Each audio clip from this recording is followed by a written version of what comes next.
अरे, सबको स्वागत है आज के श्रील प्रभुपाद जी के जीवन कथा का सत्संग कार्यक्रम में। हम प्रभुपाद जी को नमन करते हुए हमारा कार्यक्रम शुरू करेंगे। नमः ओम विष्णुपादाय कृष्ण प्रेष्ठाय भूतले श्रीमते भक्ति वेदांत स्वामिनिति नामिने। नमस्ते सारस्वती देवे गौरवाणी प्रचारिणे निर्विशेष शून्यवादी पाश्चात्य देशतारिणे। जय श्री कृष्ण चैतन्य प्रभु नित्यानंद श्री अद्वैत गदाधर श्रीवासदि गौर भक्त वृंद। हरे कृष्ण कृष्ण कृष्ण हरे हरे, हरे राम राम राम हरे हरे। श्री श्री राधा वृंदावन चंद्र की जाय, श्री श्री निताई गौरंग की जाय, श्रील प्रभुपाद की जाय, निताई गौर प्रेमानंदे। तो आज हम श्रील प्रभुपाद जी के जीवन गाथा का सत्संग कार्यक्रम में प्रभुपाद जी के उस समय का लीला श्रवण करेंगे जहाँ पे प्रभुपाद जी अभी अमेरिका में एक शहर से दूसरे शहर आ रहे हैं। फिलाडेल्फिया में प्रभुपाद जी रथ यात्रा का कार्यक्रम में भाग लिया था उन्होंने। इस समय है जुलाई 1975। हाँ, तो फिलाडेल्फिया से प्रभुपाद जी सैन फ्रांसिस्को आते हैं। ये फिलाडेल्फिया से सैन फ्रांसिस्को लगभग अमेरिका के बहुत एक दो कोनों में है। फिलाडेल्फिया ईस्ट कोस्ट में है और सैन फ्रांसिस्को वेस्ट कोस्ट में है। तो प्रभुपाद जी सैन फ्रांसिस्को आते हैं और जब फिलाडेल्फिया से सैन फ्रांसिस्को आते रहते हैं आते हैं, फ्लाइट में प्रभुपाद जी का मुलाकात होता है। वहाँ के फ्लाइट का जो पायलट है, कैप्टन, उनके साथ प्रभुपाद जी का वार्तालाप होता है। तो वहाँ पे प्रभुपाद जी ने क्या वार्तालाप किया और प्रभुपाद जी उस वार्तालाप का उल्लेख करते हैं अपने स्वागत प्रवचन में जब प्रभुपाद जी सैन फ्रांसिस्को पहुंचते हैं। तो प्रभुपाद जी यूनाइटेड एयरलाइंस का फ्लाइट में चल रहे थे फिलाडेल्फिया से बर्कले कैलिफोर्निया को, और वो काफी लंबा फ्लाइट था। तो प्रभुपाद जी हैं बताते हैं कि पायलट जो कैप्टन थे वो काफी बुद्धिमान थे। उन्होंने मुझे एक बहुत अच्छा प्रश्न पूछा कि भगवान ने सब कुछ यहाँ पे सृष्टि किया है। जैसे प्रभुपाद जी बोलते हैं जन्माद्यस्यतः वेदांत सूत्र बोलते हैं सब कुछ भगवान से ही निकला है। तो आ, उनका पायलट का प्रश्न था कि यहाँ पे बुराई क्यों है, शैतान क्यों है। तो प्रभुपाद जी बोलने लगे शैतान भी भगवान का ही सृष्टि क्योंकि प्रभुपाद जी बोलते हैं कि मैंने उनको समझाया भगवान के लिए अच्छा बुरा कोई बात ही नहीं है, हर चीज भगवान के लिए मंगलमय है। तो मैंने उनको ये उदाहरण दिया कि भगवान का जो सामने वाला भाग है वो अच्छाई का प्रतिनिधित्व करता है, और भगवान का जो पीछे भाग है वो जो है बुराई का प्रतिनिधित्व करता है। इसे हमारा उदाहरण में लेंगे तो हमारा छाती जो है हमारे शरीर का आगे वाला जो भाग है, और पीछे वाला भाग भी मेरा शरीर ही है। दोनों एक तरीके से मैं उसको समानता से देखता हूँ। ऐसे नहीं कि मेरा पीछे वाला भाग में कुछ दर्द है तो मैं उसके लिए कुछ परवाह नहीं करूंगा। जो पीछे वाला भाग भी उसी तरीके से मुझे महत्वपूर्ण है जो आगे वाला भाग भी।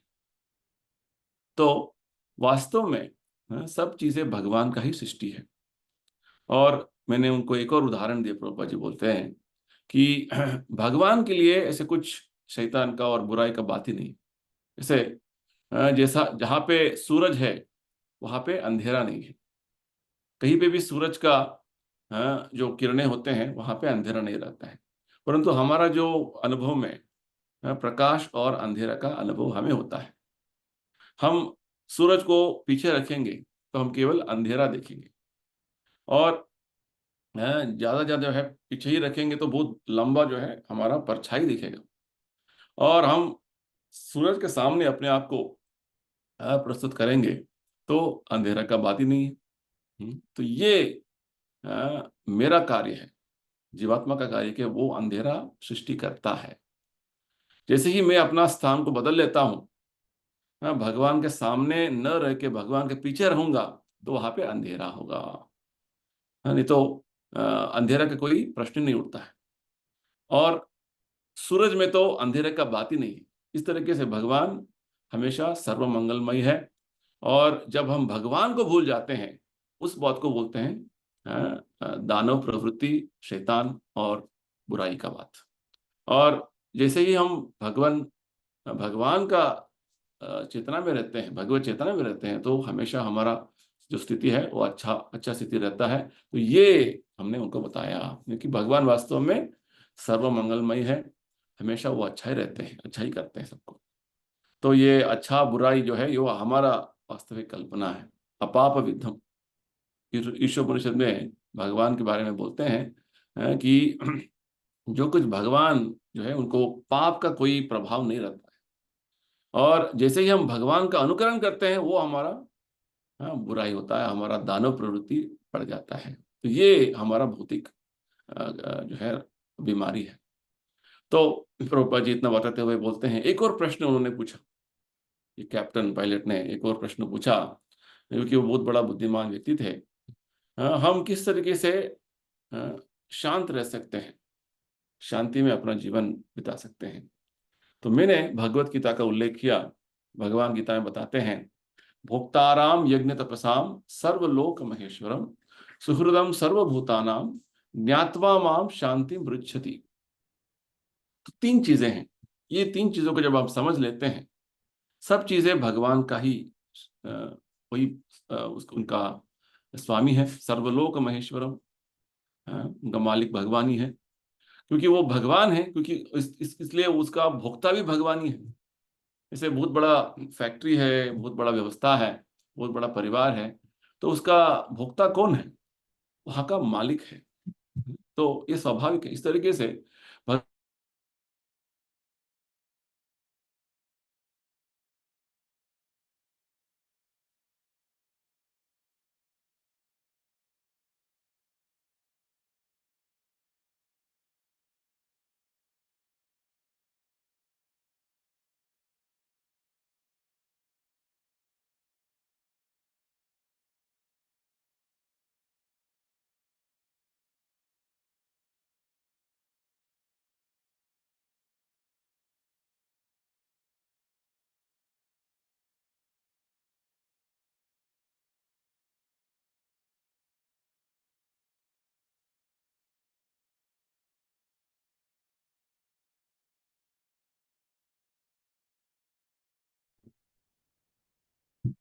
तो हम नास्तिकता के कारण जो है, हम अपने आप को सोचते हैं कि हम वास्तव में भगवान बन गए, हम भोक्ता हैं, ये हमारा संपत्ति है, ये देश हमारा है, ये जगह मेरा है। इस तरीके का जो है हम विषय अपने आप को इस तरीके से हम सोचते हैं।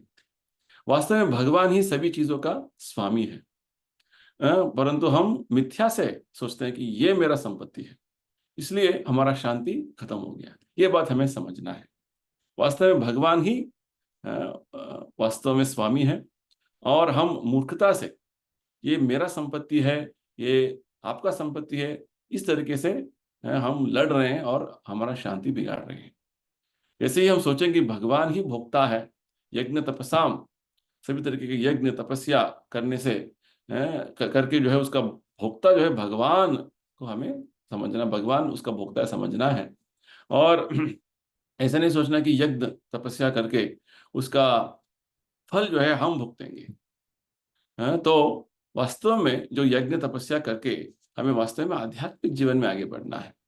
आध्यात्मिक जीवन उसका अर्थ क्या है? आध्यात्मिक जीवन यानी कि हम भगवान का सेवक बनेंगे, तो हम इस तरीके से शांति से अपना जीवन बिता सकते हैं।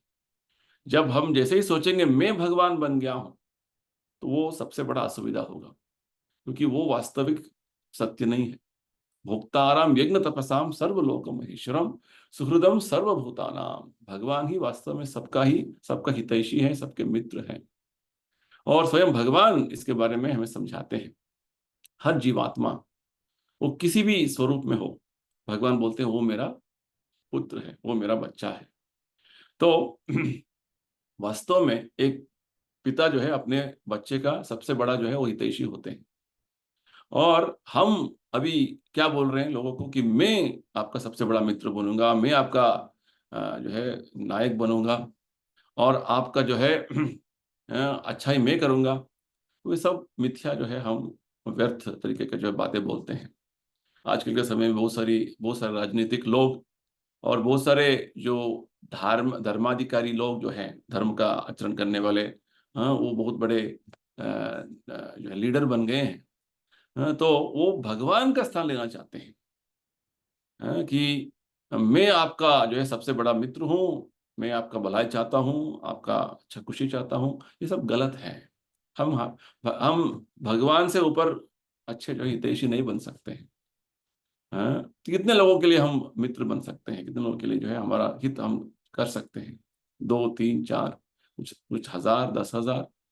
हाँ, तो इतने सारे जीवात्मा है, असंख्य जीवभूत असंख्याता। कितने लोग हैं हम उनको गिन भी नहीं सकते। तो केवल हम अपने घर पे, अपने परिवार के सदस्यों के लिए, अपने मित्रों के लिए, कुछ अपने समाज के सदस्यों के लिए हम जो है हम हित चाह सकते हैं। परंतु जंगल में जो बहुत सारे जानवर हैं, हाथी हैं, उनके मित्र बन सकते हैं? हमेशा नहीं, कदापि नहीं। परंतु ये जो जंगलों में इतने सारे जानवर हैं, हाथी है, शेर है, तो उनका सभी खाना, सोने का जो व्यवस्था कौन कर रहा है? स्वयं भगवान कर रहे हैं। तो अ, अपने जो है रूम में हम देख सकते हैं इतने सारे हजारों जो है चींटियां होंगे, तो उनके लिए कौन खाना दे रहा है? तो इसलिए हमें समझना है कि भगवान ही सबके बड़े सुहृद, सबसे बड़े मित्र हैं। और जो दूर्त लोग बोलते हैं कि मैं आपका मित्र बनूंगा, मैं आपका जो है आपका जीवन में संभालूंगा, इस तरीके का जो बातों से हमें शांति नहीं मिलने वाला है। हर व्यक्ति अपना इस तरीके का स्थान बनाए रखना चाहता है। ये बहुत बड़ा मुश्किल का काम है, शांति कभी नहीं हो सकता है। तो जैसे आपका प्रेसिडेंट निक्सन जो है, वो अपने आप का जो है एक स्थान बना के रखना चाहते थे, और कितना जो है वो उतावले हो रहे थे। आपने आपको ये सब चीजें पता है आपका आपके देश में, क्योंकि वो सबका हित चाहते थे। परंतु लोग उनको जो है ऐसे उन्होंने ऐसे बर्ताव किया, ऐसे उनका कार्य रहा कि लोग उन्हें जो है तिरस्कार करने लगे। तो वास्तव में हमें समझना है कि हम भगवान के दास हैं। भगवान ही हमारे सबसे बड़े हित चिंतक हैं। हम भगवान के जो है सेवक हैं। और जब जैसे ही हम इस संदेश को सब जगह पहुंचाएंगे, वो वास्तव में शांति में रह सकता है। और गुरु का कर्तव्य यही है, कि गुरु बोलता नहीं कि वो भगवान है, वास्तव में बोलता है कि गुरु जो है बोलता है कि भगवान का ये स्थान है। तो ये वास्तव में गुरु है। तो इस तरीके से प्रभुपाद जी अपने लंबे सफर जो हुआ फिलाडेल्फिया से सैन फ्रांसिस्को तक, फ्लाइट में पायलट के साथ, कैप्टन के साथ जो बातचीत हुआ, उसके बारे में प्रस्ताव कर रहे थे। और वास्तव में प्रभुपाद जी अपने स्वागत प्रवचन में यहाँ पे सैन फ्रांसिस्को मंदिर में बता रहे थे कि वास्तव में भगवान कृष्ण ही जगत गुरु है, आदि गुरु है। और भगवान स्वयं बद्धात्माओं को उद्धार करने के लिए आते हैं। यदा यदा ही धर्मस्य ग्लानिर्भवति भारत तदात्मानं सजाम्यहम्। और जिस तरीके से गुरु का कर्तव्य यही होता है कि वो अपने अधीन में जो रहते हैं शिष्य, उनको इस भौतिक संसार में पतन होने से बचाने का उनका कार्य होता है। जैसे प्रभुपाद जी बोलते हैं कि मैं दुनिया भर में हर साल 2-3 बार भ्रमण करता हूँ, क्योंकि मेरा कर्तव्य है कि मेरे शिष्यों को, जिन्होंने मुझे गुरु के रूप में स्वीकार किया है, वो कभी भी अपने आध्यात्मिक जीवन से पतन ना हो। ये मेरा सबसे बड़ा जो है चिंता है। और ठीक उसी प्रकार भगवान कृष्ण जो आदि गुरु हैं, उनको भी अपने सभी जीवात्माओं के प्रति बहुत चिंता है। वो सोचते हैं कि भगवान सोचते हैं कि मेरे जो बच्चे हैं वो मेरे अंश हैं, गीता में जिसे भगवान बोलते हैं, ममैवांश जीवलोक जीवभूत सनातन, हाँ, मम सर्वयोनिषु कौन्तेय मूर्तय संभवन्ति तासाम महद योनिर्ब्रह्म अहम बीज प्रतपिता। तो भगवान कृष्ण जो है भारतीय नहीं है, वो हिंदू नहीं है, भगवान सर्वत्र है, भगवान सबके हैं। सब जीव जंतु जो है भगवान का ही बच्चा है, हर स्वरूप में। सर्व योनिषु, भगवान बोलते हैं हर योनि में 84 लाख योनियां हैं। तो सभी जीवात्माओं का जो पिता भगवान है, हम सब भगवान का ही अंश हैं। इसलिए भगवान कृष्ण जो है बहुत चिंतित है कि अपने बच्चे जो हैं वो किस तरीके से सुख शांति से रहें। जैसे पिता हमेशा अपने बच्चों का भलाई चाहते हैं, तो भगवान कृष्ण जो है उन्होंने स्वयं स्वीकार किया है कि अहम बीज प्रदप पिता हूं। वो सबसे परम पिता है हमारे। हाँ, क्रिश्चियनिटी में भी, क्रिश्चियन धर्म में भी भगवान को परम पिता मानते हैं। तो वास्तव में ये सत्य है, भगवान ही परम पिता है। और जिस तरीके से पिता अपने बच्चों का भलाई चाहते हैं, ठीक उसी प्रकार भगवान कृष्ण भी हमारा अच्छा भलाई चाहते हैं। तो ये भगवान कृष्ण का जो है उनका दृष्टिकोण है। और हम जो है बद्धात्मा भगवान को हर तरीके से तिरस्कार कर रहे हैं और इस भौतिक संसार में दुख झेल रहे हैं। ये हमारा ये कार्य हो गया है। इसलिए भगवान गीता में बोलते हैं, मैं स्वयं आता हूं, यदा यदा हि धर्मस्य ग्लानिर्भवति भारत अभ्युत्थानम अधर्मस्य तदात्मानुजाम्यहम्। जैसे प्रभुपाद जी बोलने लगते हैं कि ये भगवान का सबसे बड़ा कर्तव्य है। भगवान बार बार आके ये बात समझाने के लिए आते हैं। और प्रभुपाद जी आगे बताते हैं अपने स्वागत प्रवचन में, लोग कभी कभी बोलते हैं कि मैंने बहुत बड़ा जो है चमत्कार कार्य कर दिया है हर पूरा दुनिया में, परंतु मुझे पता नहीं कि मैं चमत्कारी आदमी हूं। मुझे एक बात पता है कि मैं जो भगवान कृष्ण जो संदेश उन्होंने दिया है उसी संदेश को मैं दोहरा रहा हूं। बस मैं उस संदेश में कुछ जोड़ नहीं रहा हूं, उसमें कुछ निकाल नहीं रहा हूं, उसको कुछ बदलाव नहीं कर रहा हूं। भगवत गीता का यथारूप में प्रस्तुत कर रहा हूं। तो ये सबसे बड़ा जो है श्रेय मेरा क्योंकि अ, वास्तव में हम देख सकते हैं कि गीता का यथावत जो ज्ञान भगवान ने दिया मैं उसे प्रस्तुत कर रहा हूं, और इसलिए बहुत बड़ा यशस्वी इसका हो रहा है। और आप सब यूरोपियन अमेरिकन जो लोग हैं उनके लिए मैं रिश्वत थोड़ी दिया आपको। मैं तो एक गरीब भारतीय हूँ। अमेरिका में मैं जब आया मेरे पास मात्र 40 रुपए था और मेरे पास अभी 40 करोड़ है। तो ये कोई चमत्कार नहीं है, कोई जादू नहीं है। सो ये वास्तव में रहस्य क्या है कि जब हम भगवान कृष्ण का संदेश को प्रामाणिकता से उसे प्रचार करेंगे, हम दूसरों को धोखा देना है, छल करना है, वो अलग बात है। बहुत सारे छल करने वाले हैं और बहुत सारे लोग जो है धोखा ले भी देते हैं, लेकिन धोखा हो जाते हैं, धोखा में आ जाते हैं। जैसे ही मैं बोलूंगा कि हाँ आप मेरा शिष्य बन जाओ और जो है आपको 4 चीजों से दूर रहना है, अवैध स्त्री संग से, नशा करने से, जहाँ तक कि टी भी नहीं पीना है आपको, सिगरेट नहीं लेना है, मांसाहार से, जुआ खेलने से दूर रहो, तो लोग मुझे बहुत मेरा निंदा करते हैं। क्योंकि स्वामी जी इतना सारा जो है नियम हमें डालते हैं बोलते हैं।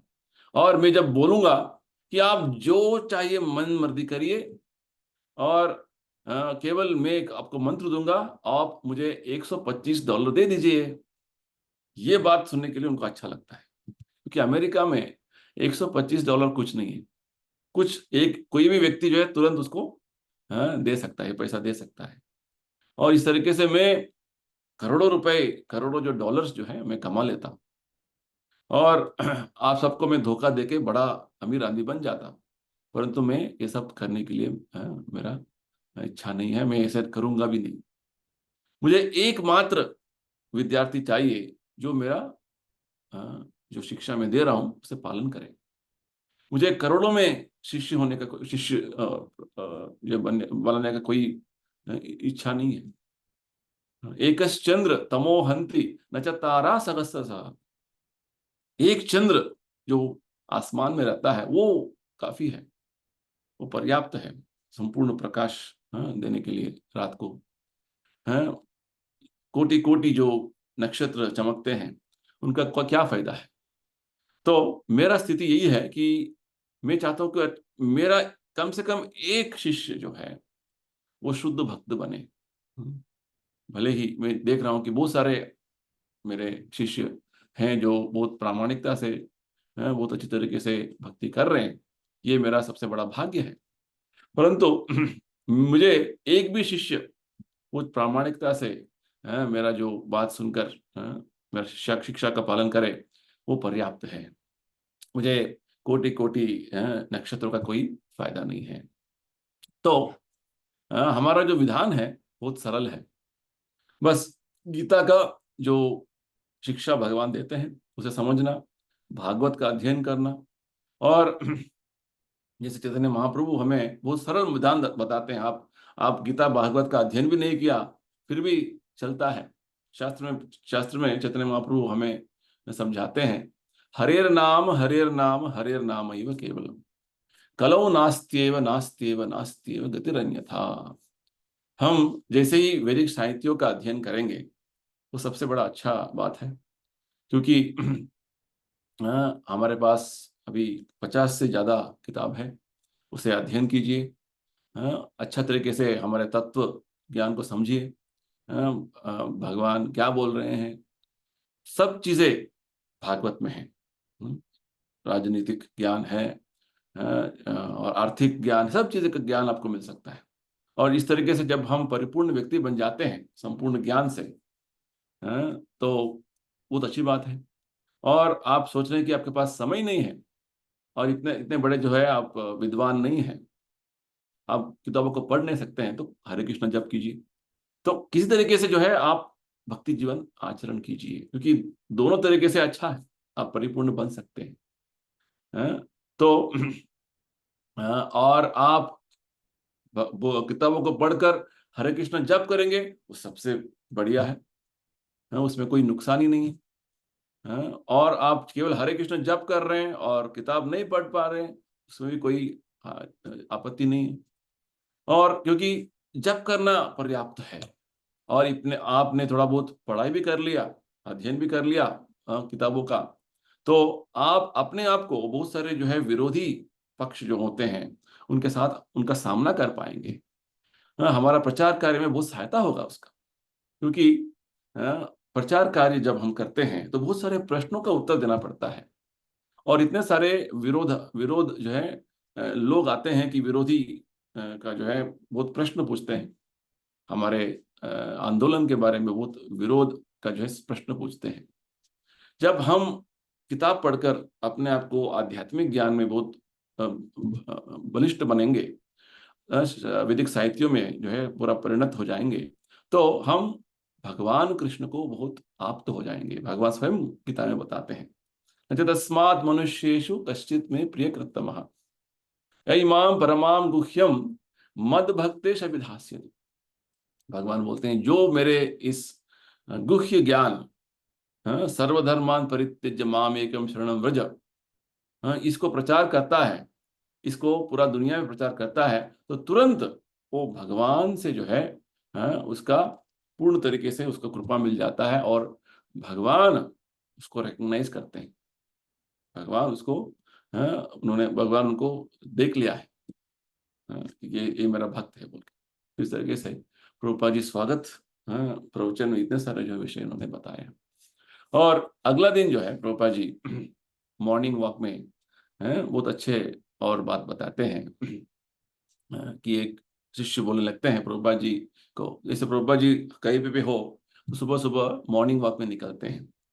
तो एक शिष्य बोलने लगते हैं, प्रभुपाद जी आजकल समय में लोग ये अब महसूस कर रहे हैं कि उनका बहुत सारे गलतियां चल रहे हैं, और जैसे ही वो मृत्यु के बारे में और समझ रहे हैं, और लोगों को जो है मृत्यु किस तरीके से होना है उसके लिए तैयार कर रहे हैं। तो एक ही बात तो सबको बोल रहे हैं, ये तो आपको स्वीकार करना ही पड़ेगा। तो एक ही बात बोल रहे हैं सबको, आपको मृत्यु प्राप्त करना ही है, आपको एक दिन मरना ही है। तो आपको जो है मृत्यु को बहुत आनंद से स्वीकार करना है। तो प्रभुपाद जी बोलते हैं, मुझे तो मरने का इच्छा नहीं है, मैं किस तरीके से आनंद से उसको स्वीकार करूं। आप तो दूर हैं, आप तो बहुत आनंद से उसको स्वीकार करेंगे। और बहुत आनंद से जो है अपने आप को फांसी में जो है फांसी फांसी लगा लोगे आप। तो ये लॉयर भी ऐसे बोलते हैं, आप चिंता नहीं करना, आपने केस जो है हार लिया है, हार गए हैं, परंतु आप जो है आनंद से जो है फांसी में चढ़ जाइए। तो वास्तव में प्रभुपाद जी बोलने लगे कि इस तरीके का जो है विचार जो आजकल चल रहा है आधुनिक दुनिया में, ये आधुनिक समाज में, ये साइकोलॉजी मनोविज्ञान की जो बातें चल रहे हैं उसके बारे में प्रभुपाद जी चर्चा कर रहे थे। तो शिष्य और बातें बताने लगते हैं कि प्रभुपाद जी वास्तव में आजकल में आधुनिक मनोविज्ञान में, साइकोलॉजी में, वो बोल रहे हैं कि आप संसार में रहना था किस तरीके से आपको एडजस्ट करके रहना है। तो इस भौतिक संसार में आपको बहुत सारे दुविधाएं आएंगे, बहुत सारे जो समस्याएं आएंगे, उसमें आपको एडजस्ट करके रहना है। इस जीवन के बहुत सारे कष्टों को आपको झेलना है।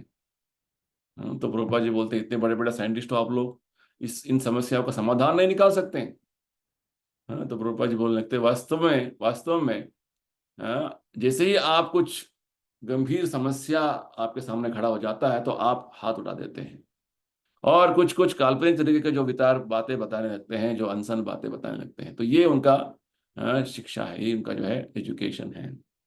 वास्तव में शिक्षा, एजुकेशन यानी कि आत्यंतिक दुख निवृत्ति, हमारे जीवन का सभी तरीके के दुखों का समाधान, सब कुछ दुख बंद हो जाना है, ये वास्तव में शिक्षा है, एजुकेशन है। ऐसे नहीं कि आप जो है बहुत आनंद से मर जाइए, ये दुख, ये दुख जो है, दुख का बात सब निकल सकता है सब हर तरीके से, वो वास्तव में शिक्षा है। यही बात जो भगवान गीता में बोलते हैं, जन्म मृत्यु जरा व्याधि दुख दोषानुदर्शनम। वास्तव में जन्म मृत्यु जरा व्याधि हमारा वास्तव दुख है, इसका समाधान निकालिए। वो चीज जो है लोग उसे बहुत जागरूकता से उसको उससे बचना चाहते हैं। वास्तव में हम मृत्यु से बच नहीं पाएंगे, जन्म से बच नहीं पाएंगे, वृद्धाप्य से बच नहीं पाएंगे, और बीमारी से बच नहीं पाएंगे।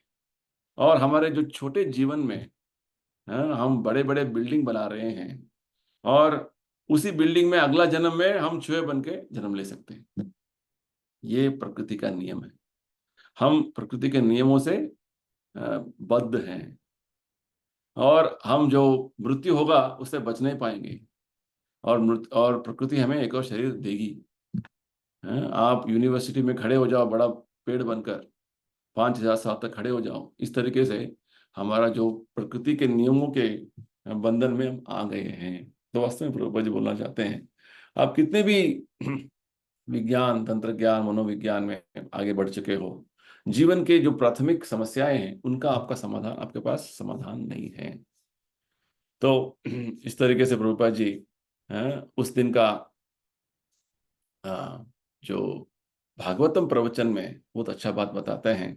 प्रभुपाद जी बोलते हैं कि वास्तव में चाणक्य पंडित के एक श्लोक उल्लेख करते हुए बताते हैं, वास्तव में जीवन में हमें यशस्वी होना है और हमेशा लक्ष्मी जी का कटाक्ष होना है, तो क्या करना है।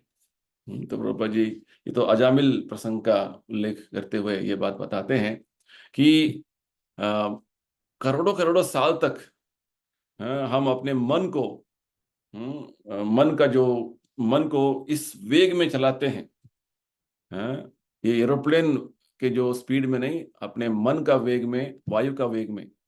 तो क्योंकि एरोप्लेन कुछ एक एक वेग में चल सकता है, एक स्पीड में चल सकता है, और मन का वेग तो उससे और बढ़िया है। तुरंत बहुत जल्दी बहुत हर जगह पहुंच सकता है। तो पंथास्तु कोटि शतवत्सर संप्रगम्यो वायो रथापि मनसो मुनि पुंगवानाम।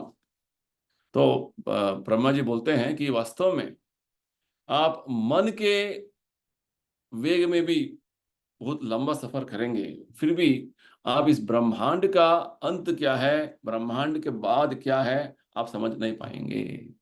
तो ये वास्तव है। वेदेषु दुर्लभम अदुर्लभम आत्मभक्तो। तो यह अजामिल जो था, अजामिल का प्रसंग भागवत में हमें उल्लेख मिलता है। तो अजामिल एक वेश्या का संग कर लिया था उन्होंने, उसने वो दासीपति बन गया था। और दासीपति बन के अपना पूरा जीवन उसने व्यर्थ कर लिया। यानी कि वो अपना पूरा सदाचार को छोड़कर वो दुष्ट आचार में लग गया। तो प्रभुपाद जी बोलते हैं ये सब क्यों हुआ, क्योंकि उसने एक वेश्या का संग किया। और प्रभुपाद जी बोलते हैं हमारा संस्था में हमें अपने लड़कियों को, छोटी बच्चियों को जो है इस तरीके से उनको शिक्षा देना है कि वो बहुत श्रद्धावान हो और बहुत पतिव्रता हो। ये दो चीजों में हम उनको प्रशिक्षण देना है। और कुछ दूसरा जो है शिक्षा देने का कोई आवश्यकता नहीं है। और जो लड़कों को जो है प्रथम श्रेणी के व्यक्ति बनने का शिक्षा देना है। शमो दम तितिक्षा, थोड़ा बहुत संस्कृत सीख लिया, थोड़ा बहुत इंग्लिश सीख लिया, बस ये काफी है। पति जो है एक प्रथम श्रेणी का व्यक्ति है, और पत्नी बहुत पतिव्रता और श्रद्धा से पति का सेवा कर रही है, तो वो घर जो है स्वर्ग बन जाता है। तो ये सूत्र हमें चाणक्य पंडित देते हैं। चाणक्य पंडित बोलते हैं मूर्ख यत्र न पूज्यन्ते धान्यम यत्र सुसुंचितम दंपत्यो कलहो नास्ति तत्र शीर स्वयं आगता। तो चाणक्य पंडित हमें किस तरीके से बहुत भाग्यशाली बनना है वो बात बताते हैं। तीन चीजें बताते हैं, चीजों का ये सूत्र हमें देते हैं। तो पहला बात क्या है, मूर्ख यत्र न पूज्यन्ते। हमें कभी भी जो है मूर्ख का गुणगान नहीं करना है। सबसे बड़ा मूर्ख होता है, उसका पूजा नहीं करना है। तो क्योंकि मूर्ख का पूजा करना यानी कि हमारा जीवन बर्बाद हो जाता है। हमें भगवान के भक्त का, उनका जो है पूजा करना है, उनका सम्मान करना है। और दूसरा है धान्य यत्र सुसंचितम। हम जो है धान्य को अच्छी तरीके से उसका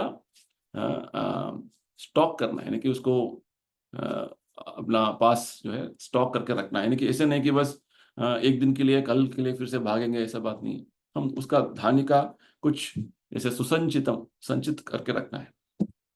तो फिर आपका धान्य खत्म हो गया, फिर से भागो 100 किलोमीटर 200 किलोमीटर वहां से लेके आओ, ये सब अच्छा नहीं है। हमेशा घर में धान्य का संचय रहना है। और विशेषकर भारत में प्रभुपाद जी बोलते हैं वो 3 महीने बारिश के मौसम में कार्य करते हैं, खेती करते हैं, और पूरा साल के लिए अपना धान्य उगा लेते हैं और अपना समय बचा लेते हैं। तो ये वास्तव में एक अच्छा परिवार का एक संकेत है। उसमें अच्छा जो है धान्य होना आवश्यक है। और तो भगवान भी गीता में बोलते हैं अन्नाद भवन्ति भूतानि। जब पर्याप्त मात्रा में अन्न होता है तो हमें आनंद प्रदान करता है। तो एक मूर्ख को जो है कभी भी हमें उसका सम्मान नहीं करना है। और मूर्ख को सम्मान नहीं करना तो किसको करना है, सन्यासी जो भगवत भक्त है उनका जो है हमें स्वागत करना है। जैसे हम भगवान कृष्ण की लीला में देखते हैं, स्वयं नंद महाराज जब गर्ग मुनि पधारे तो उनका कितना अच्छी तरीके से सम्मान किया उन्होंने। और अभी भी भारत में गांवों में, शहरों में हम देखते हैं कि जब सन्यासी जाते हैं तो उनको बहुत अच्छी तरीके से स्वागत करते हैं और उनका सम्मान करते हैं। और उनको बोलते हैं कि आप प्रसादम यहाँ पे लीजिए, इस तरीके से सम्मान करते हैं। तो ये यानी कि मूर्ख का हमें सम्मान करने की जरूरत नहीं है। हमें जो भगवत भक्त हैं, सन्यासी है, उनका सम्मान करना, ब्राह्मणों का सम्मान करना आवश्यक है। और दूसरा, हमारे पास पर्याप्त मात्रा में अन्न, धान्य का संचय होना है। और तीसरा जो है, दाम्पत्य कलहो नास्ति, पति पत्नी के बीच में कुछ कलह, यानी कि ऐसे विवाद नहीं है, बहुत अन्योन्यता से, बहुत शांतिपूर्वक अपना जीवन चला रहे हैं। तो ये तीन चीजें जब रहेंगे, तो आपको अलग से हाँ, श्री यानी कि लक्ष्मी जी को प्रार्थना करने की जरूरत नहीं है। वो बहुत कृपालु दयालु हो जाएगी, वो अपने आप वहां पे आ जाएगी, वहां पे अपने आप वो आके रहेगी। चाणक्य पंडित बोलते हैं, तत्र श्री स्वयं आगता, स्वयं लक्ष्मी जी वहां पे आके उपस्थित हो जाएगी। देखिए कितना अच्छा अच्छा बात प्रभुपाद जी बोलते हैं। और उसी दिन, ये समय है 16 जुलाई 1975, बहुत महत्वपूर्ण एक प्रेस कॉन्फ्रेंस हुआ, बहुत सारे रिपोर्टर्स आए थे। हाँ, वहाँ पे अच्छा जो है एक वार्तालाप, अच्छा प्रश्नोत्तर होता है। कुछ प्रश्न रिपोर्टर्स ने पूछा और प्रभुपाद जी बहुत अच्छा उनका उत्तर देते हैं। तो एक प्रश्न प्रभुपाद जी से पूछा गया कि प्रभुपाद जी, कृष्ण भावनामृत आंदोलन क्या है? प्रभुपाद जी बोलते हैं, कृष्ण भावनामृत आंदोलन यानी कि हम सब एक एक तरीके का चेतना रखते हैं, चेतना का जो है हमारा अभी प्रस्तुत वर्तमान में है। मैं अमेरिकन हूँ, मैं भारतीय हूँ, ये मेरा संपत्ति है, अमेरिका मेरा संपत्ति है, भारत मेरा संपत्ति है, इस तरीके से मैं बहुत सारा बातें बोलता हूँ। वास्तव में सब कुछ भगवान का ही संपत्ति है, कृष्ण। जब भगवान कृष्ण बोलते हैं तो वो स्वयं कृष्ण जो है भगवान है। वास्तव में भगवान सबका स्वामी है, सबका भोक्ता है, परम भोक्ता है, सबका सबसे बड़े मित्र है। तो ये तीन बातें जब हम समझ लेते हैं तो हम शांति से रह सकते हैं। तो सभी राष्ट्र संसार भर में ये बात स्वीकार कर लेते हैं, तो उनका बीच में जो बड़ा बड़ा जो युद्ध चल रहा है, सब कुछ खत्म हो जाता है, तुरंत खत्म हो जाता है। हाँ? और यहाँ पे हम देख रहे हैं, आपके देश अमेरिका में, ये पहले आप तो यूरोप देश से आए हैं 200-300 साल पहले, और आप अभी बोल रहे कि ये हमारा देश है। तो वास्तव में हम गीता के भागवत का अनुसार यही हमें बताया गया है कि ये सब भगवान का ही संपत्ति, भगवान का ही भूमि है। जैसे आप देख रहे हैं, बहुत बड़ा समुंदर है। ये समुंदर को किसने बनाया? मनुष्य तो नहीं बनाया, भगवान ने इसका सृष्टि किया, भगवान ही इसका मालिक है। तो आप जमीन लीजिए, आप पानी लीजिए, ये सब भौतिक वस्तुएं हैं। तो इतना बड़ा जो आकाश किसने बनाया? ये भी भौतिक वस्तु है। तो इस तरीके से थोड़ा बहुत हम विचार करेंगे कि इस तरीके जो सभी चीजों का स्वामी कौन है, प्रभु कौन है, मालिक कौन है, ये सब हमें एक अधिकृत मूलों से समझना है। तो इसको बोलते हैं कृष्ण भावनामृत। तो अगला प्रश्न प्रभुपाद जी को पूछा गया, आप किस तरीके से अमेरिका में जो अभी एक तरीके का आध्यात्मिक बदलाव आ रहा है, आपका इसका दृष्टि, आपका जो है इसमें आपका राय क्या है? रूपा जी बोलते हैं, अमेरिका हो, दुनिया का कोई भी भाग हो, हम वास्तव में आध्यात्मिक चेतना है। हम केवल भौतिक शारीरिक आवश्यकताओं से हमारा संतृप्ति नहीं होता। स्वाभाविक तरीके से हमारा एक प्रश्न होता है, मैं कौन हूं? मैं एक शरीर हूं और शरीर से भिन्न हूं। ये स्वाभाविक तरीके से हर मनुष्य के मन में आएगा ही। ये सबसे अच्छा प्रश्न है। एक एक कुत्ता जो है इसका ये तरीके का प्रश्न नहीं कर सकता है। इसलिए मनुष्य जीवन में ये प्रश्न हमें आना है, मैं कौन हूं? इस भौतिक परिस्थिति में इतना जो है दुविधा में मुझे क्यों लगाया गया है? मुझे ये इच्छा नहीं है, फिर भी मुझे बलपूर्वक इसका अनुभव करना पड़ रहा है। इसका कुछ समाधान है? तो इस तरीके का जो प्रश्न, ये बड़े बड़े प्रश्न जब तक हमारे मन में नहीं आएगा, हम मनुष्य भी नहीं बने हैं। ये प्रश्न हमारा हमारा मन में जागृत होना है, तो तब तक हम एक पशु बन के रहेंगे। तो अगला प्रश्न रिपोर्टर्स ने पूछा, आपके जो कृष्ण भावनामृत आंदोलन है, वो दूसरे धर्म जैसे क्रिश्चियन धर्म हो, जुडाइक धर्म हो, उनका जो संस्कृति हो, किस तरीके से उस पर प्रभाव डाल रहा है? प्रभुपाद जी बोलने लगते हैं कि वास्तव में हम धर्म के बात बोल रहे हैं। धर्म यानी कि आपको भगवान के बारे में जानना और भगवान का प्रेम करना। तो दूसरे धर्म जैसे आपने बताया क्रिश्चियन धर्म और जुडाइक धर्म, इसमें ऐसे कुछ बात है कि ये मानते नहीं है इस बात को, इसमें कुछ भेदभाव है। हाँ, और क्रिश्चियन धर्म में भगवान को समझना, भगवान से प्रेम करना, हाँ, वही जो बात हम यहाँ पे बता रहे हैं आपको। हाँ, और जीविश धर्म में भी यही बात हो रहा है। तो वास्तव में प्रभुपाद जी बोलने लगते हैं कौन सा एक धर्म ऐसा धर्म है पूरा संसार में जो भगवान का जो उनका परम स्थान को नकारता है? कौन सा धर्म है? हाँ? तो हम बोल रहे हैं कि भगवान धर्म यानी कि भगवान का नियम, भगवान के दिए हुए नियम। इसलिए हमें समझना कि भगवान कौन है, उनका आदेश क्या है, और उनके आदेश को कैसे पालन करना है, और उसका आदेश का पालन करके हमें जीवन को किस तरीके से सार्थक करना है। इस तरीके से 3-4 चीजों को समझ लेने से हम धार्मिक बन जाते हैं। और इस दिशा में जब हम नहीं चलेंगे, भगवान को समझने का जो है हमारा प्रयत्न नहीं हो रहा है, चेष्टा नहीं हो रहा है, भगवान का क्या आदेश है समझ नहीं पा रहे हैं, हाँ, तो धर्म का बात क्या करें? हाँ, ये धर्म नहीं है। धर्म यानी कि ये कुछ बातें, भगवान कौन है, हम कौन है, भगवान के साथ हमारा संबंध क्या है, किस तरीके से हमें उस तरीके हमारा कार्य करना है और हमारा जीवन का ध्येय प्राप्त करना है, तो ये धर्म है। तो भागवत में इसके बारे में बताते हैं कि जो लोग इन सब चीजों को बारे में उनका इच्छा नहीं है, और केवल धर्म के नाम पर कुछ आचरण कर रहे हैं, उनको बोलते हैं कई तव, यानी कि धोखा देने वाला। तो जब हम धोखा देने का धर्म आचरण करते हैं उसका कोई फायदा नहीं है। वेदांत सूत्र में बोलते हैं अथा तो ब्रह्म जिज्ञासा, मनुष्य जीवन वास्तव में ब्रह्मन के बारे में जिज्ञासा करने के लिए है। तो इस तरीके से प्रभुपाद जी काफी सारे प्रश्नों का जो है रिपोर्टर्स का उत्तर दे रहे थे। और विशेषकर जब बात आया कि आपके आंदोलन के माध्यम से बहुत सारे जगह पे, अमेरिका में एयरपोर्ट में और कहाँ कहाँ पे जगह पे भक्त जाकर पुस्तक वितरण करते हैं और उनसे कुछ दान मांगते हैं, इस तरीके से जब रिपोर्टर्स ने बोला कि ये सब कुछ लोगों को अच्छा लगता नहीं है, प्रभुपाद जी ने बोला देखिए जो हम कार्य कर रहे हैं वो समाज का सेवा में हम कार्य कर रहे हैं और समाज का हित चाहते हैं।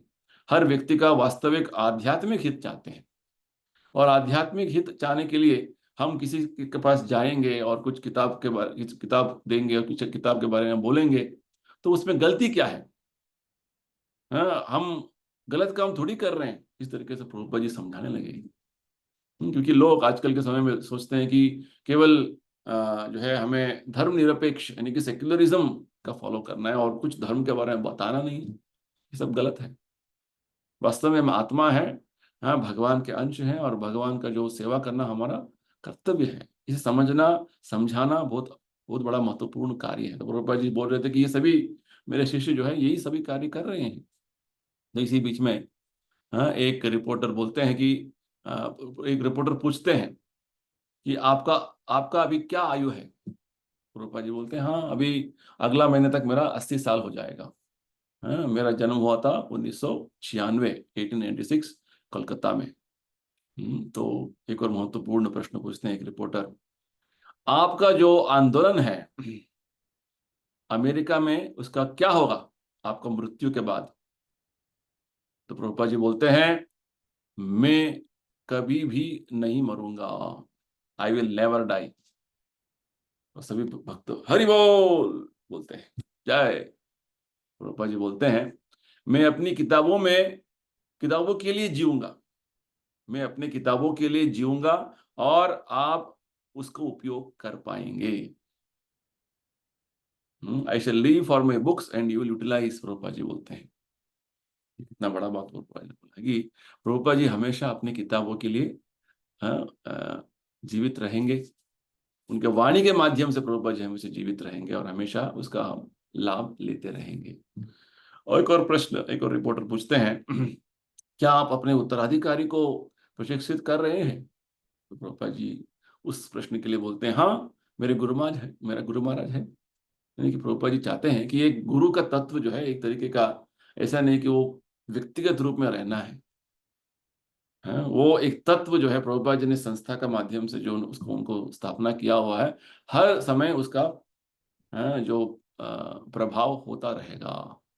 केवल शिष्य जो है प्रभुपाद जी का वाणी का पूर्ण तरीके से उसका अनुसरण करने का, प्रामाणिकता से उसका जीवन में अनुष्ठान करने का कोशिश करना है। तो इस तरीके से बहुत सारे अन्य प्रश्न रिपोर्टर्स पूछते हैं प्रभुपाद जी को। और एक और महत्वपूर्ण प्रश्न, हम आज के सत्संग कार्यक्रम को विराम देने से पहले एक रिपोर्टर पूछते हैं, आप जो है अपने हरे कृष्ण आंदोलन में सबको हरे कृष्ण संकीर्तन करने के लिए बोलते हैं, जप करने के लिए बोलते हैं। ये हरे कृष्ण जप करने का महत्व क्या है? प्रभुपाद जी बोलते हैं, बहुत अच्छा बात बोलते हैं, संकीर्तन करना, जप करना यानी कि भगवान का पुण्य नाम का स्मरण करना। भगवान अ, अ, परम है, अद्वय है, अद्वय ज्ञान है। उनके नाम और स्वयं भगवान में कोई अंतर नहीं है, अभिन्न है। ठीक तरीके से जब भगवान का नाम का स्मरण करें, जप करें, ठीक से नहीं भी करें, तो तुरंत हम भगवान के संपर्क में आ जाते हैं। जैसे हम भगवान के संपर्क में आ जाते हैं तो हमारा शुद्धिकरण प्रक्रिया शुरू हो जाता है। और जैसे ही हम शुद्धिकरण हो जाते हैं, हम अपने जीवन का ध्येय क्या है, मनुष्य जीवन किस लिए मुझे मिला हुआ है, किस तरीके से मैं उसका इस्तेमाल करना है, सब कुछ स्पष्ट हो जाता है। सब कुछ जो है हमें मन में उसका ज्ञान आ जाता है। तो ये संकीर्तन करने का, जप करने का जो है सबसे बड़ा प्रयोजन है। इस बात को हमें समझना है। भगवान का नाम संकीर्तन करना, जप करना यानी कि भगवान के साथ हमारा संपर्क में आना, क्योंकि भगवान का नाम और भगवान अभिन्न है। प्रभुपाद जी उदाहरण देते हैं, जैसे सूरज और सूर्य रश्मि, सूरज का किरणें जो है वो अभिन्न नहीं है। जैसे ही हम बोलेंगे सूरज, यानी कि सूरज बहुत सारे लाखों मील दूर होगा, फिर भी जैसे ही हम सूर्य किरणों के बारे में बोलते हैं, सूर्य किरण मेरे घर के अंदर आ गया है, यानी कि सूरज स्वयं उपस्थित है। तो भगवान दूर दूर अपने आध्यात्मिक लोक में होंगे, परंतु जैसे हम उनका नाम जप करेंगे तुरंत वो हम भगवान के संपर्क में आ जाते हैं। तो ये जप करने का उद्देश्य है और सबको जप कराने का उद्देश्य है। और प्रभुपाद जी वास्तव में सैन फ्रांसिस्को में आए थे, वहां पे भी रथ यात्रा का कार्यक्रम आयोजन होने वाला है। तो एक रिपोर्टर पूछते हैं, ये रथ यात्रा कार्यक्रम क्या है और पाश्चात्य राष्ट्रों में क्यों कर रहे हैं? प्रभुपाद जी बोलते हैं, सबसे बड़ा गलती है कि आपको ये समझना है कि भगवान सभी जगहों का, सभी जो है इस भूमि का, जमीन का वो स्वामी है, मालिक है। आपके पाश्चात्य राष्ट्र का भी मालिक वही है, इसमें कोई दूसरा बात नहीं है। और जब हम बोलते हैं कि भगवान पाश्चात्य राष्ट्र के भी मालिक हैं, उसमें क्या गलती है? क्योंकि लोगों ने, पाश्चात्य राष्ट्रों में लोग भगवान को भूल गए हैं। तो भगवान स्वयं आ रहे हैं रथ यात्रा के कार्यक्रम के उद्देश्य में, कि आप सबको याद दिलाने के लिए, कि भगवान का अस्तित्व क्या है। तो ये उसका महत्व है। जगन्नाथ, जगन्नाथ यानी कि पूरा ब्रह्मांड का स्वामी, पूरा जगत का स्वामी। तो इस तरीके से रूपक बताने लगते हैं। और एक रिपोर्टर फिर से पूछते हैं, इतने बड़े बड़े जो आपने रथ बनाए हैं, तो अरे और दूसरे अन्य चीजें जो रथ यात्रा में आप करते हैं, ये सब क्यों कर रहे हैं? प्रभुपाद जी बोलते हैं, बड़े बड़े क्योंकि भगवान महान है, उनको बड़ा जो है रथ चाहिए, छोटा सा गाड़ी में थोड़ी जाएंगे। तो इस तरीके से प्रभुपाद जी बहुत अच्छा अच्छा जो है उत्तर देने लगे। और वहाँ पे सभी जो रिपोर्टर्स थे उनको सबका जो है उनको प्रश्नों का उत्तर दिया। और अच्छा जो है सभी भक्तों को समझ आ गया कि किस तरीके से जब बाहर में हम बात करते हैं, कृष्ण भावनामृत के दृष्टिकोण से, आध्यात्मिक दृष्टिकोण से हम उसका उत्तर देना है। तो अ, आज का जो है कार्यक्रम हम यही समाप्त करेंगे। अगले कार्यक्रम में सैन फ्रांसिस्को में और किस तरीके से प्रभुपाद जी और जो है बढ़िया जो लीला करेंगे, उसका श्रवण करेंगे। तब तक के लिए सबको धन्यवाद। जय श्रील प्रभुपाद।